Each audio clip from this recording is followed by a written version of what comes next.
കഴിക്കാൻ എന്താ ഉള്ളത്? കഴിക്കാൻ എന്താ വേണ്ടേ? എന്താ ഉള്ളത്? എന്താ എനക്ക് വേണ്ടേ? ഇത് തരുമെന്ന് പറയാ. ചുമ്മാ എന്തേലും തരുമോ? ചോദിച്ചാലും തരും. ചോദിച്ചാലും നീ എന്ന് ചോദിക്ക്. എന്നാ പിന്നെ സതുദ്ദേശത്തോടെ ചോദിക്കുന്നെങ്കിൽ ഞാനങ്ങ് തരും. എന്റെ ഉദ്ദേശം വേറെയാണെങ്കിൽ ചിലപ്പോ ഇത് കൊണ്ടും തരും. ഒരു 2 കഷ്ണം പുട്ടെടുത്തേ. പുട്ട് 2 കഷ്ണം പുട്ട്. എടാ പാഴ്സലാണോടാ? ഇല്ല എന്റെ ഓട്ടോ ഇറക്കത്തിന് ഇടക്കൊന്ന് അടവയ്ക്കാൻ വേണ്ടി. എന്താ അല്ല ഇതാകുമ്പോ കല്ലച്ചവിടെ കിടന്നുള്ളൂല്ലോ. എന്റെ പുട്ട് കൊള്ളത്തിലെന്നല്ലേ നീ ഇപ്പൊ പറഞ്ഞേ? ഇനി മേലെ നീ ആരോട് പറയരുത് സർലയുടെ പുട്ട് കല്ലിച്ച പുട്ടാന്ന്. നല്ല പുട്ട് തന്നെ. എന്നാ പിന്നെ സർലേ ഒരു ചായ ഇട. ചായയോ?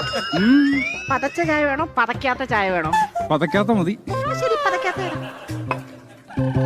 എന്താ പേരിനെ കൊല്ലണോ? നിനക്ക് പതക്കാത്ത മതി എന്ന് പറഞ്ഞില്ലേ? പതപ്പിച്ചെടുത്തോ.